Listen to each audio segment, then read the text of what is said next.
Sábado 12 de junio de 1993, Parque Lloyd. Era un tormentoso día de invierno, y sin embargo un hombre dejó la calidez de su hogar buscando un pino para una celebración navideña de mediados de año. Lo que encontró pondría en tensión a toda la comunidad y a la policía durante meses. Era nuestro deber encerrar a ese asesino para que todos siguieran con sus vidas. Cuando se aproximaba caminando, ella vio a un hombre que salió de los baños públicos. Algo tenía que haberle pasado. No había ninguna explicación para su desaparición. No quisimos dar la impresión de que un asesino en serie andaba suelto. Fuera quien fuera el asesino, había desarrollado un apetito por hacerlo. Ese fragmento de piel resultó ser una pista vital para los investigadores. Pueden mentirme a mí, pero no a Dios. ¿Eres responsable de la muerte de alguna de esas mujeres?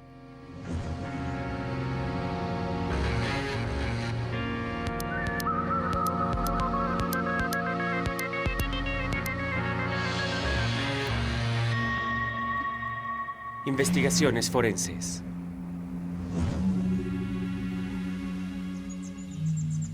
Cuando el cuerpo de una joven fue hallado en este parque bajo una fuerte lluvia, la policía se encontró con poco que hacer. Debió recurrir a sus mejores investigadores y a su experticia forense para resolver un crimen que aún ahora provoca escalofríos en todos aquellos que lo vivieron. Video policial. Nos llamaron como a las 8 de esa noche. Era una horrible noche de invierno con una fuerte tormenta de lluvia y viento, y eso era muy preocupante para nosotros. El potencial de pérdida de evidencia es enorme en un escenario como ese. Las evidencias biológicas que habríamos buscado serían básicamente sangre y otros fluidos corporales. Pero dadas las condiciones, era poco probable que pudiéramos encontrar algo. Así que el asesino, en ese caso, no pudo escoger una mejor noche desde su perspectiva de cometer un crimen y causarnos grandes problemas al no encontrar prácticamente evidencia en la escena del crimen. La víctima era obviamente una mujer joven. Ella yacía boca arriba y una rama muy pequeña estaba sobre su cuerpo. No entiendo por qué lo hizo, no disimulaba para nada el cuerpo. En términos de ataque sexual, sus pantalones y sus zapatos estaban intactos, pero la parte superior del cuerpo estaba expuesta. Tenía heridas grandes y significativas en la garganta que fueron la causa obvia de la muerte para mí. Los exámenes de autopsia revelaron hematomas y heridas en brazos y manos que sugieren que pudo intentar defenderse.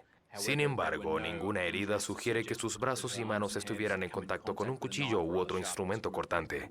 Sugerían que la víctima había perdido la conciencia antes de ser atacada con el cuchillo. Pequeños coágulos de sangre lo demostraban. Alrededor de las pupilas, en el tejido circundante del blanco de los ojos, había pequeñas hemorragias conocidas como hemorragias petequiales, que son consistentes con el hecho de que fuera estrangulada mientras aún vivía. Algunas heridas menores sugieren que el cuerpo fue movido y posiblemente arrastrado. Fue una información útil sobre el método usado por el asesino, pero las marcas en el pecho de la víctima fueron más concluyentes y preocupantes. No había moretones o sangrado en los tejidos blandos y eso sugiere que esas heridas ocurrieron después de la muerte. Lo que me preocupó a mí y a todos los del equipo fue el entrecruzado en el pecho. ¿Era satánico? ¿Era solo un asesino maníaco? ¿Por qué lo había hecho, él o ella? Porque el sexo aún no se había determinado. Mientras los detectives recibían el reporte de la desaparición de una joven de 18 años, los examinadores de la escena del crimen continuaban su búsqueda.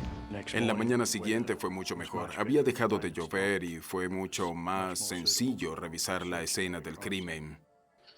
En un punto no muy lejano de donde el cuerpo fue encontrado, estaba un bolso deportivo blanco y azul que contenía varios libros escolares y algunos tenían escrito el nombre de Elizabeth Stevens. El cuerpo de Elizabeth Stevens fue encontrado al principio de la noche del sábado en la reserva recreativa Lloyd, a menos de 500 metros de su casa. Era originaria de Hobart, pero estaba completando su preuniversitario en la secundaria Frankstone Drive y vivía con su tío en Lang Warren. No podíamos creer que fuera ella. Seguíamos esperando que regresara a casa. Los detectives de homicidios tienen pocas pistas en la investigación y aún no han establecido el motivo del brutal asesinato. Tratan de reconstruir los movimientos de Elizabeth Stevens. Reconstruir los movimientos de la víctima era de suma importancia para nosotros. Sabíamos que había dejado una nota para sus tíos, diciéndoles que iría a la biblioteca de la escuela y que pensaba regresar más o menos a las 8. Así que supimos que salió y se dirigió después a pie al centro de Frankston. También pudimos establecer que Elizabeth llamó por teléfono a su hermana y que pensaba visitarla al día siguiente. ¿Iremos de compras mañana? Comprobamos que la llamó desde una cabina de Frankston. Ahora la policía le pedía ayuda al público, pero en una casa obtuvieron más de lo esperado. Cuando digo que había mucha sangre es porque había mucha sangre en la casa. Creímos encontrar al responsable. El cuerpo de la joven de 18 años, Elizabeth Stevens, fue encontrado en un parque no muy lejos de su casa. No parecía haber motivos para que fuera tan brutalmente asesinada. La policía necesitaba reconstruir sus últimos movimientos y para eso contaba con la ayuda del público. En cualquier investigación que hacemos, contamos fuertemente con la cooperación y asistencia del público. Nosotros somos pocos y ellos muchos. La policía espera que este maniquí, vestido con ropa similar a la usada por Elizabeth Stevens la noche en que desapareció, refresque la memoria de cualquiera que haya visto al adolescente cerca de la secundaria Frankston el pasado viernes en la noche. Repartimos panfletos y establecimos puntos de control móviles con maniquíes vestidos de forma similar, y eso hizo que los testigos se nos acercaran dándonos la información de los lugares en que Elizabeth había estado. Uno fue un restaurante de comida rápida en el corazón de Frankston. Después la vieron salir de la escuela aproximadamente a las 7 de esa noche. Entonces tuvimos que imaginarnos cómo había llegado al lugar donde fue encontrada. El autobús era la forma más obvia de transporte. ¿Alguien la había seguido desde el restaurante? ¿Alguien iba en el autobús con ella? Mientras recibían más llamadas del público, Charlie Vecina y su equipo seguían visitando casas. Cuando llegaron a una en especial, pensaron haber acertado de lleno. Hubo una casa en particular a la que fuimos, en la que un individuo en particular nos cerró la puerta en la cara. Siendo policías, eso nos hizo sospechar. Como resultado, entramos y había sangre por todas partes. Al encontrar la casa así, inmediatamente la consideramos como una posible escena del crimen. Al final, resultó ser que el sujeto se había automutilado y eso fue todo, pero nos tomó muchas horas, hombre, descartarlo como potencial sospechoso. Los detectives virtualmente tuvieron que empezar desde cero. Comenzamos de nuevo la investigación y tuvimos la preocupante noticia de que otra mujer había sido reportada como desaparecida en la misma área. Más de 100 oficiales de las fuerzas especiales se unieron a la policía en una intensa búsqueda de cualquier rastro de Deborah Ann Frame. Estoy destrozado. Nosotros tenemos una bebé de 12 días de nacida. Esto es horrible. Los reportes decían que era una madre amorosa y dedicada, feliz por el hecho de tener una bebé recién nacida. Amaba a su bebé y me amaba a mí. Desde que la bebé nació fue increíble. Nuestra vida no podía ser mejor. Hubo consideraciones sobre que fuera primeriza y sufriera de depresión postparto. Parecía poco probable, y más porque la noche en que desapareció, Debbie había invitado a cenar a un amigo. En determinado momento, Debbie vio que se había acabado la leche y dijo que iría a la tienda más cercana a comprar leche. Dejó a la bebé con el amigo de la familia mientras iba a comprarla y no volvió a ser vista desde entonces. Me decía a mí mismo, algo le pasó. Tiene que haberle pasado algo. No hay ninguna razón obvia para que haya desaparecido. La desaparición de Debbie tomó un cariz más siniestro, considerando que la misma noche, y a solo una parada de trenes de distancia y menos de 2 horas antes, otra mujer había sido asaltada. Cuando se aproximaba caminando, ella vio a un hombre que salía de los baños públicos. No le prestó mucha atención, pero poco después sintió que alguien la sujetaba por detrás. Entonces, el sujeto la amenazó diciéndole que tenía un arma, colocándosela en su cabeza. ¡Lléveselo, lléveselo! Rosa le ofreció un costoso anillo, pero el hombre no quiso tomarlo. Finalmente le dio un fuerte empujón y pudo salir corriendo mientras él la perseguía. Y afortunadamente para ella, un auto se detuvo. Mientras la asustada Rosa Tow estaba ahora a salvo en su casa, la policía seguía buscando a la joven de 22 años, Debbie Frame. Otros colegas y yo decidimos, porque sabíamos que Debbie salió a comprar leche, ir a visitar las tiendas locales y regresábamos ya a la oficina, cuando vi un auto plateado que coincidía con la descripción del auto de Debbie en la calle Madon, justo frente al Centro de Vida Cristiana. Tenía una abolladura en el frente que indicaba que pudo estar envuelto en un accidente. La policía también apela a cualquiera que tenga información sobre algún accidente que involucrara el auto plateado de Debbie hallado ayer a 2 kilómetros de su casa. De acuerdo con el marido de Debbie, el auto no tenía ese golpe cuando salió de casa el jueves. Examinamos el auto en ese momento y le tomamos fotos. El clima empeoraba, así que era importante sacarlo de allí cuanto antes. Así que lo llevamos al laboratorio de ciencias forenses y lo pusimos bajo el techo para exámenes posteriores. El golpe en el frente se extendía desde la punta del capó hasta la matrícula.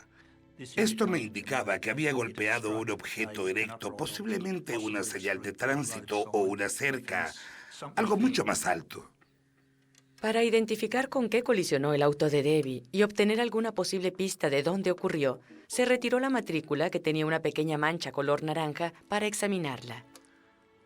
Examiné la sustancia usando un microscopio muy poderoso para analizar su composición elemental. No era pintura, o plástico, o madera, pero se relacionaba de algún modo, posiblemente a tierra, rocas trituradas o incluso ladrillos.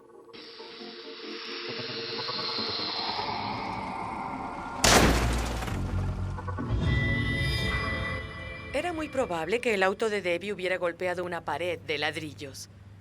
Pero ¿fue cuando iba a la tienda a comprar leche o después? Ni leche, ni compras, ni su cartera se hallaron en el auto. Pero otras siniestras pistas estaban allí. Cuando examiné el auto, noté que el asiento del conductor estaba en la posición reclinada y jalado casi hasta el final. Quedé con la impresión de que alguien más alto que Debbie condujo el auto hasta la calle Madon. También encontré algo que parecía ser sangre en una brizna de hierba en el otro asiento delantero, y además encontré lo que también parecía ser sangre en el asiento del conductor. La sangre era de Debbie Frame. ¿Pero quién condujo el auto hasta la calle Madon? ¿La joven madre desaparecida o el asesino? La policía fue a Carrim Down, donde hace poco tiempo se encontró el cuerpo de una mujer. Fue descubierto en un prado entre la calle Waits y la calle Thompson. La calle Taylor es una calle sin aceras, con prados cercados a ambos lados, y el cuerpo fue hallado entre los árboles y las cercas de alambre del prado. Se sospechaba que era el cuerpo de Debbie Frame, que había estado desaparecida por 2 o 3 días y cuyo auto fue hallado en la calle Madon. Los residentes de los suburbios cercanos a Seaford y a Frankstown viven aterrorizados después del segundo asesinato en pocas semanas. El cuerpo de Deborah Ann Frame fue hallado en una calle de tierra de Carrim Downs, a 10 kilómetros de su casa en Seaford. Por desgracia, no había nada en el lugar que nos indicara quién pudo haber sido el asesino. Aún estábamos a ciegas en ese punto. Pero a pesar de no dejar ninguna pista, sí dejó marcas que podían relacionarlo con el asesinato de Elizabeth Stevens, cuyo cuerpo había sido encontrado exactamente un mes antes. El cuerpo estaba cubierto con ramas rotas, y aunque no estuve en la escena de Elizabeth Stevens, yo sabía que su cuerpo también había sido cubierto con alguna vegetación. En la hierba cercana a donde ocultaron a Debbie había una gran cantidad de sangre. Esto me indicó que ella fue asesinada allí y después escondida entre los arbustos. Tenía el vestido subido hasta la cintura, pero su ropa interior estaba intacta, igual que Elizabeth Stevens. Murió de múltiples puñaladas, y no solo en la región del cuello, también en todo el cuerpo. Yo lo describiría como un ataque frenético. Cuando el cuerpo de Debbie Frame fue hallado y después del examen post-mortem, estuvimos en posición de comparar las heridas que la mataron y las heridas post-mortem con las de la víctima del primer caso. Y lo que notamos fue que había marcas de estrangulamiento, un patrón similar en las heridas y heridas post-mortem. Todos estos fueron indicadores que nos llevaron a creer que existía la posibilidad de que fuera el mismo asesino. Pero no quisimos dar la impresión de que un asesino en serie andaba suelto. El problema que enfrentaba la policía era que otras 2 mujeres jóvenes también habían sido asesinadas en el área en menos de 3 años. El cuerpo de Michelle Brown, de 25 años, fue hallado en marzo del año pasado, y Sarah McDaniel fue secuestrada en la estación de trenes de Kananook en 1990, pero su cuerpo nunca fue encontrado. La conexión con un asesino en serie era inevitable. Si un asesino en serie anda suelto, es en sitios como estos donde acecha a sus presas. El área está llena de mujeres jóvenes y de madres solteras. Personas que solían sentirse seguras aquí hasta ahora. Mi esposo no me deja salir al anochecer a menos que lleve a los perros conmigo. Los suburbios ya no son seguros para vivir. Tengo que ir con mi esposo. Ya no me siento segura con mis amigas. Tengo amigos cerca, pero me asusta salir a visitarlos. Los malos están ganando y eso nos enfurece. Suelo ir a los bares y ahora no se ven mujeres solas en ellos porque es muy peligroso para ellas salir de noche. La policía usa sus recursos para encontrar al asesino que bien podría ser un asesino en serie. Estaba claro que muchas personas en Frankston estaban muy asustadas para salir de noche. Todos esperábamos otro asesinato porque fuera quien fuera el asesino, había desarrollado un apetito por hacerlo. Y lo más importante era tratar de atrapar al asesino. Se distribuía entre los dueños de casas rodantes con fotografías de Elizabeth y Debbie, información sobre el auto que ella conducía, cualquier cosa que pudiera conducir al asesino. Muchas personas llamaron a la policía gracias a los medios. Algunos testigos dijeron que vieron a un hombre alto regresar al vehículo después de estar estacionado en la calle Madon, que entró al vehículo y sacó algunas cosas de él. Otros reportes que tuvimos indican que Debbie fue vista en el vehículo con un hombre, que el vehículo fue conducido erráticamente por las calles de Frankston, que hubo algunos momentos en que puso las luces altas y eso le dio a los investigadores indicios de que Debbie fue de hecho raptada. Creíamos que el asesino había conducido el vehículo hasta la calle Madon y la mayor pista que nos dio fue que pensamos que vivía en las cercanías de esa área. Para poder enfocarnos en un potencial asesino o sospechoso, recurrimos a nuestro experto en perfiles criminales. Se me pidió que estudiara los asesinatos que habían ocurrido hasta entonces para ver si podía proveer algún aspecto relacionado con el individuo, en particular involucrado en su autoría. Normalmente, los asesinos en serie comienzan a matar entre los 18 y 24 años de edad. Este tipo de individuos tienen una fantasía muy absorbente. Sienten placer al fantasear cómo seleccionarán sus víctimas, el tipo de víctimas, la forma en que las matarán y lo que experimentarán al matarlas. Así que si alguien fantasea casi cada minuto de su vida, es muy difícil que tenga un empleo estable.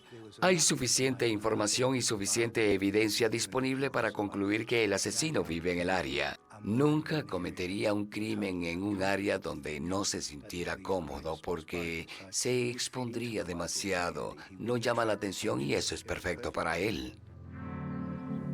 Con esa información, la policía preparó un cuestionario para comenzar a rastrear un área de Frankstown donde el experto creyó que podría vivir el asesino. Pero cuando se preparaban para hacerlo, otra joven desapareció.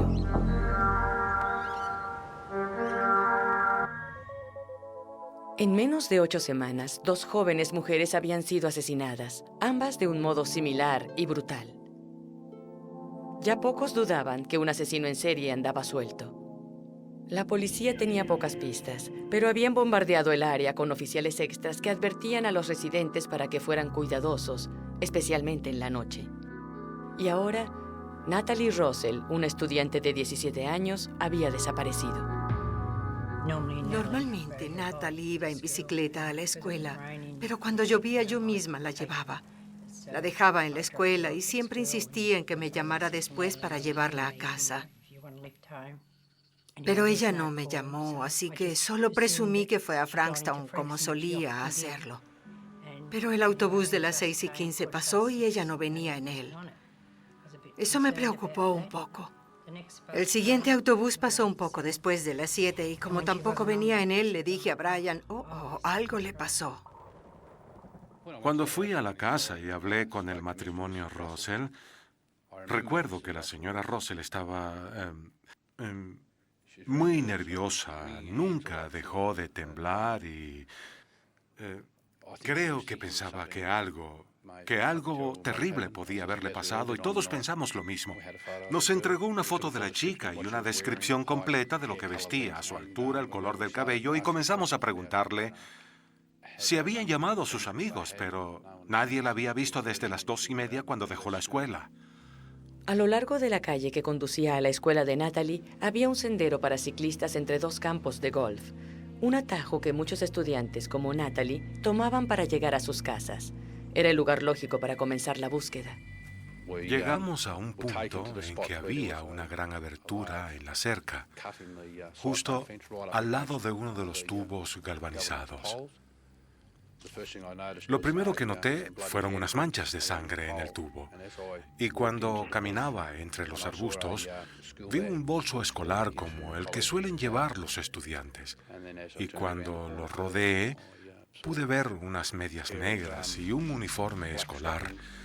Inmediatamente asumí que era el cuerpo de Natalie.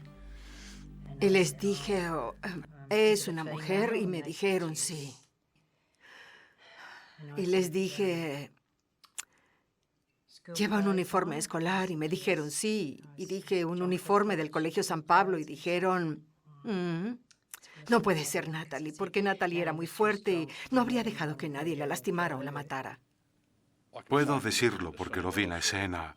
Natalie luchó con todas sus fuerzas. Luchó mucho en el área. Había rasgos de lucha. La hierba bajo ella había desaparecido. Ella seguramente luchó mucho, pero por desgracia él pudo dominarla. El cuerpo de Natalie Russell, una estudiante de 17 años, fue descubierto a las 11 de la noche de ayer, más de 2 horas después de que la policía iniciara una intensa búsqueda en el área cuando su familia reportó su desaparición. Este es el tercer asesinato después de los homicidios de Deborah Frame 3 semanas atrás y de Elizabeth Stevens el 12 de junio. Los detectives confirman que murió de múltiples puñaladas en la parte superior del cuerpo y continúan en la búsqueda de similitudes entre los ataques. Las similitudes con las otras dos víctimas eran muy evidentes, pero la mayor diferencia en este caso en particular fue que el asesino se volvió más descarado, se volvió más arriesgado. Claramente había decidido no atacar de noche. Bueno, por la forma en que cortó la cerca, obviamente era para acechar a quien pasara, atacarla y arrastrarla hasta los arbustos. Un atajo tan frecuentado fue un acto muy atrevido. En la mañana siguiente, los investigadores forenses rastrearon el área donde yacía el cuerpo de Natalie. Esperaban que esta escena del crimen, a diferencia de las otras, proporcionara evidencias que identificaran al asesino.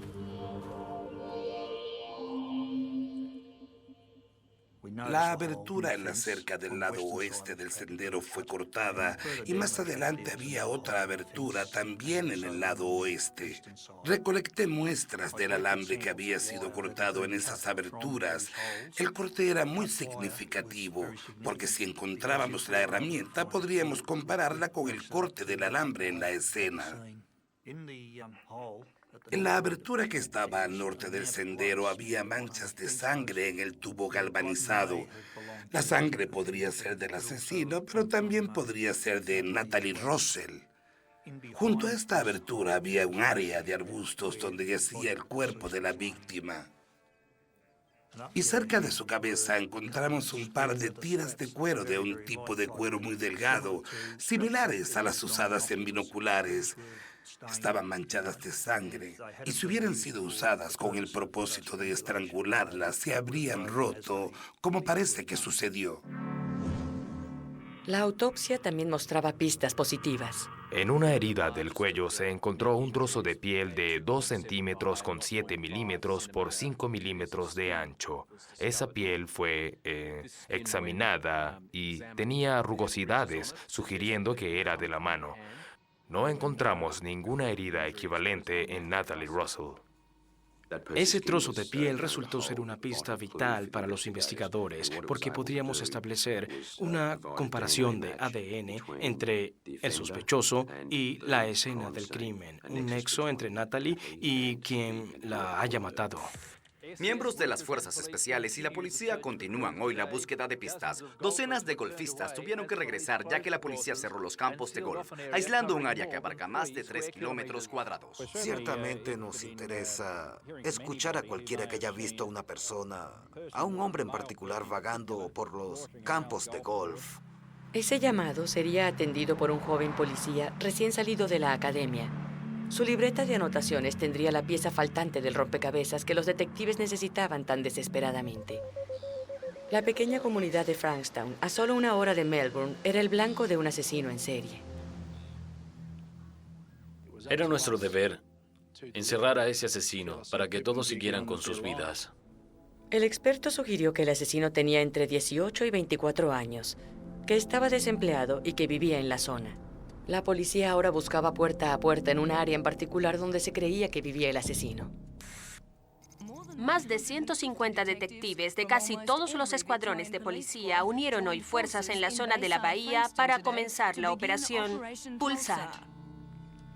Al inicio de la operación, el detective Wilson se enteró de una potencial y emocionante pista.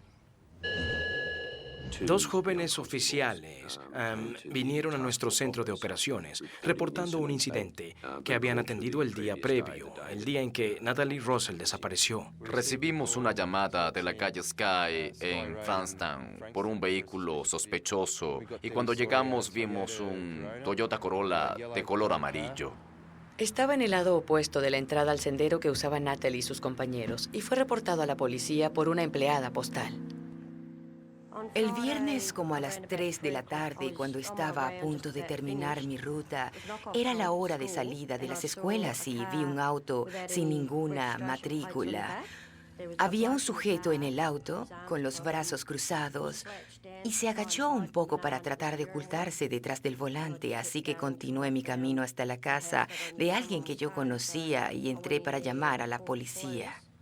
Cuando llegamos no había nadie en el auto, no tenía matrícula, pero notamos que el registro temporal estaba en el parabrisas delantero y anotamos los datos. Después preguntamos en algunas casas vecinas en la calle donde estaba el auto, llamando puerta a puerta. Buscamos de nuevo en la calle, pero no había nadie, así que nos aseguramos de anotar todos los datos del auto y después nos fuimos. Al día siguiente nos trajeron esa información y fue un hecho significativo.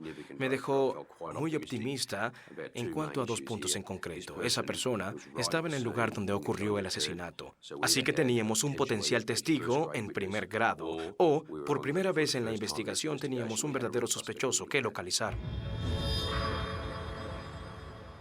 El auto le pertenecía a Paul Charles Denier y su casa estaba en la misma área que la policía y el experto habían delimitado.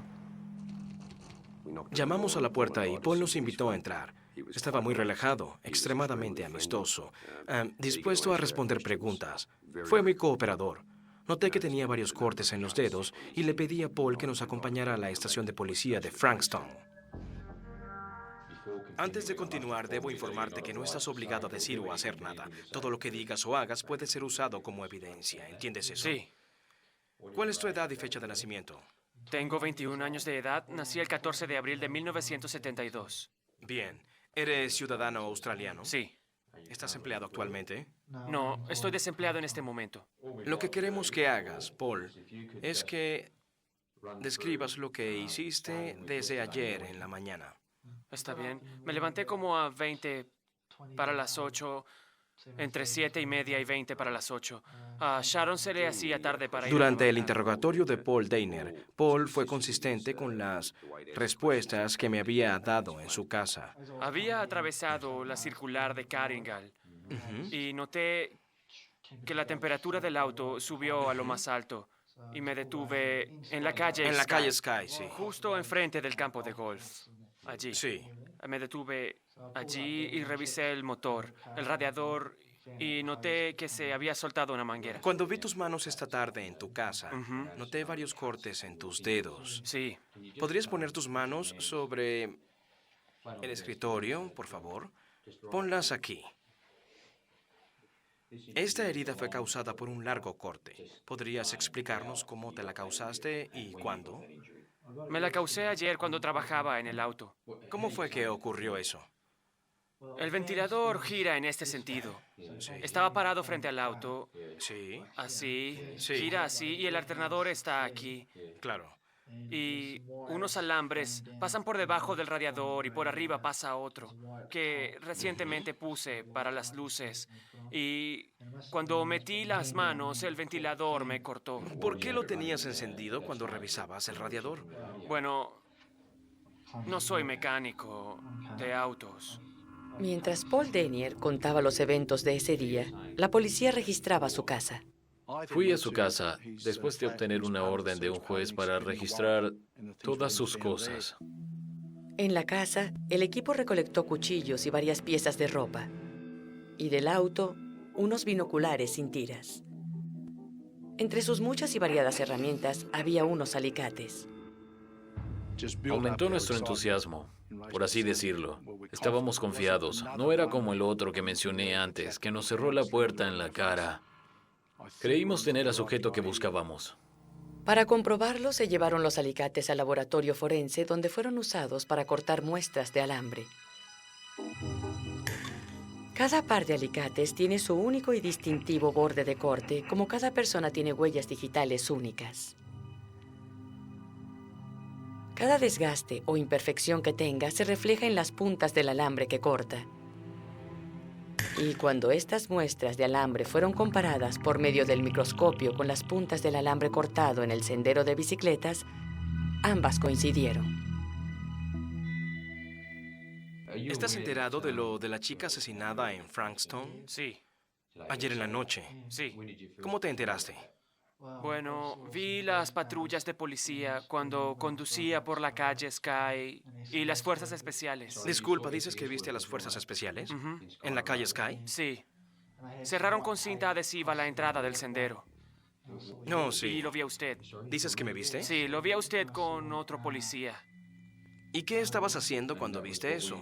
¿Hacia dónde ibas?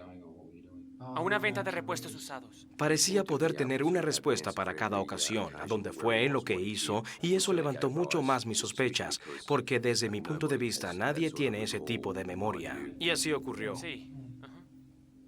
Lo más perturbador es que Paul Denier podía recordar cada minuto de cada hora de los días en que Elizabeth, Debbie y Natalie fueron asesinadas. Ayer, tu auto estaba parado muy cerca del lugar donde el cuerpo de Natalie Russell fue encontrado.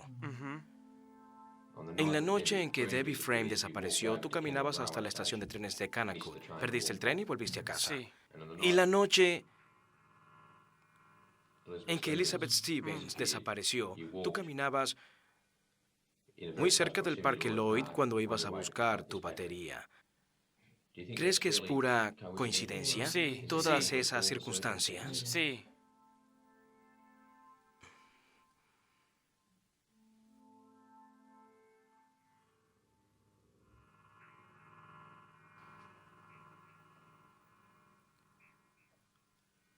¿Eres responsable de la muerte de alguna de esas mujeres? No.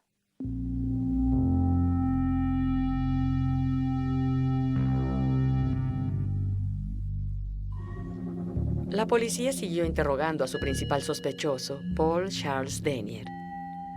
No solo porque su auto fue visto muy cerca del lugar donde mataron a Natalie Russell, sino que además su casa contenía evidencia que lo relacionaba con ese lugar.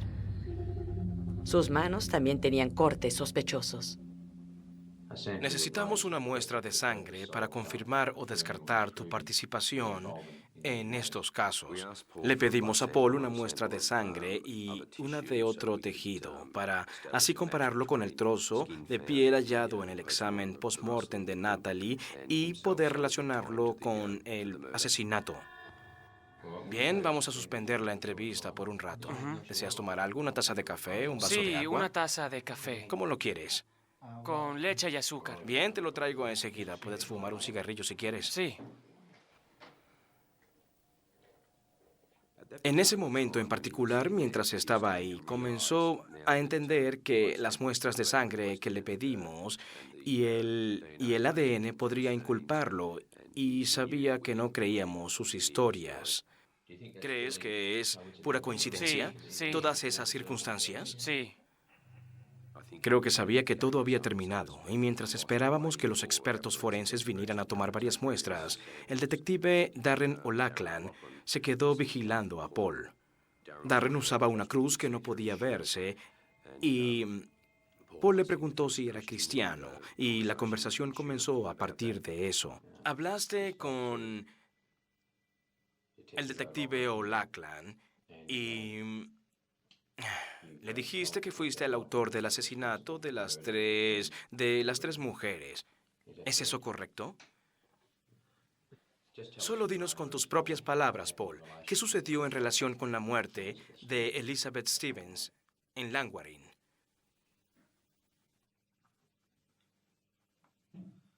La vi bajar del autobús.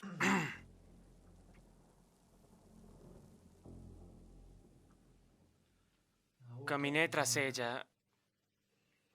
Puse mi mano izquierda en su boca, de este modo, y le apunté el arma aquí. Comencé a estrangularla con mis manos y murió poco después. Y entonces saqué mi cuchillo. Después la arrastré hasta donde fue encontrada y puse 2 ramas sobre su cuerpo. ¿Puedes decirme por qué la atacaste esa noche? Solo sentía ese deseo. ¿Qué tipo de deseo? ¿Puedes describirlo? ¿Cómo era ese deseo? Solo quería matar.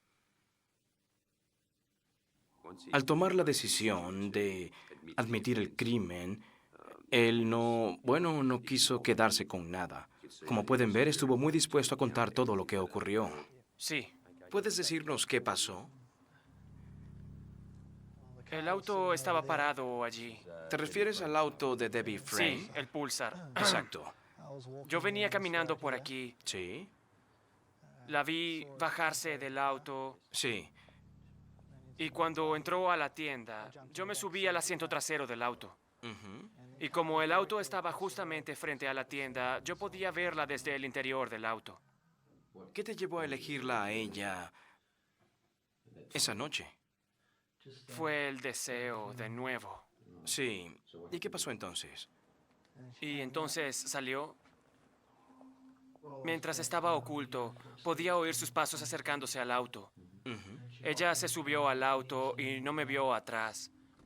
Cuando arrancó, saqué el arma y se la apunté.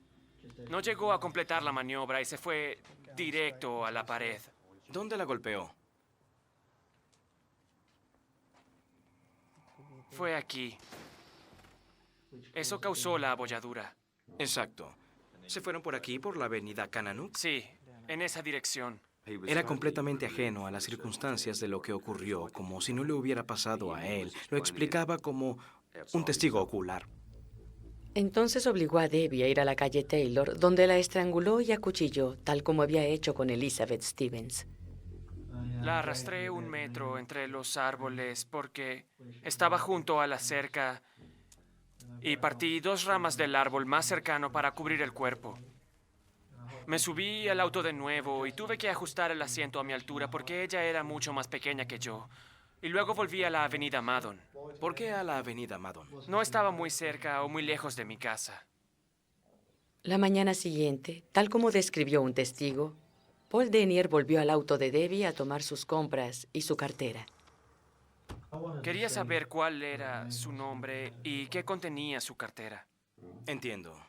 Después lo llevé al campo de golf y lo enterré. ¿Nos muestras dónde?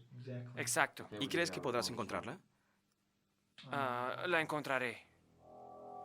Nos trajiste por este sendero a este punto, donde amablemente cortaste la cerca para nosotros. Sí. ¿Esta es el área donde dices que enterraste la cartera?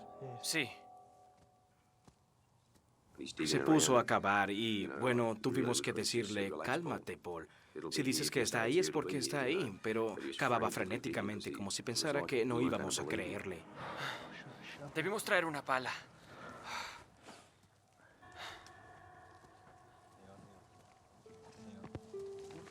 Manténla ahí, sacúdele un poco el lodo. ¿Este es el lugar donde enterraste la cartera? Sí. ¿Y a quién le pertenecía? A Debbie Frame. Ponla aquí. 3 semanas después, regresó al sendero. Sí. ¿Qué puedes decirme de esto? Fui allá muy temprano ese día y abrí los huecos en la cerca. ¿Qué usaste para cortar la cerca? Unos alicates. Estaba aquí y vi a Natalie Russell doblar la esquina y entonces entré por este hueco para ocultarme tras los árboles. Sí. Hasta verla pasar aquí en esa dirección. Claro. Y cuando estaba a unos 10 metros de distancia, salí por la cerca. Cuando caminabas tras ella, ¿seguiste manteniendo la misma distancia? No, me acercaba cada vez más. Caminaba sobre la hierba para no hacer ruido. ¿Para que no te oyera? Sí. Iba armado con un cuchillo de mango rojo. ¿De dónde lo sacaste? De mi casa. ¿Era todo lo que tenías? Sí. ¿Solo un pequeño cuchillo? Y una tira de cuero. Debieron encontrarla en el lugar, rota en 2. ¿Para qué la usaste? Para estrangularla. ¿De dónde provino? De los binoculares que tengo en la casa. La ataqué tapándole la boca con la mano izquierda, así. La arrastré por aquí. No sentía remordimientos por lo que hizo. La franqueza de sus confesiones era escalofriante y la forma en que describía lo que le hizo a esas pobres víctimas, sin ningún tipo de emoción, era asombroso, era horrible. ¿Por qué quisiste matarla?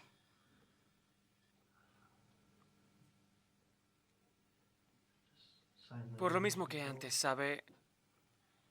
Siempre he querido matar. ¿Desde cuándo? Desde los 14 años.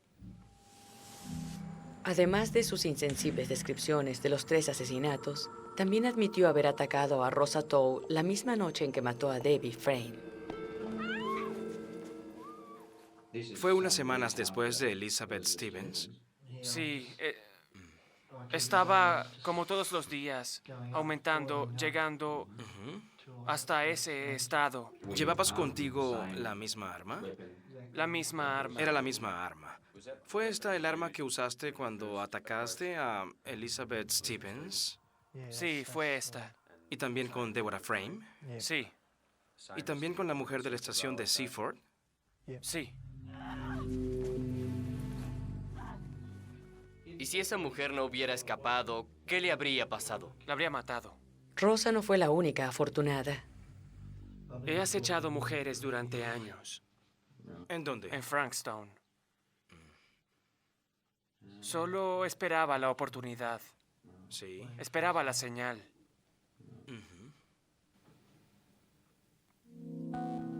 La confesión de Paul Denier había durado más de 5 horas.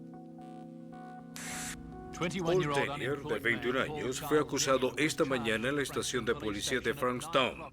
Bajo una fuerte vigilancia policial, Denier fue transportado por una comisión de la Policía del Estado. Cuando volví al centro de operaciones, puedo asegurarles que hubo una total euforia. Había alegría y, bien, muchos comentarios positivos. Y después, dado el tiempo que dedicamos, las víctimas que habíamos visto, el júbilo fue total. Nos fuimos en las primeras horas de la mañana a un hotel. Tomamos un par de cervezas y después fuimos a casa.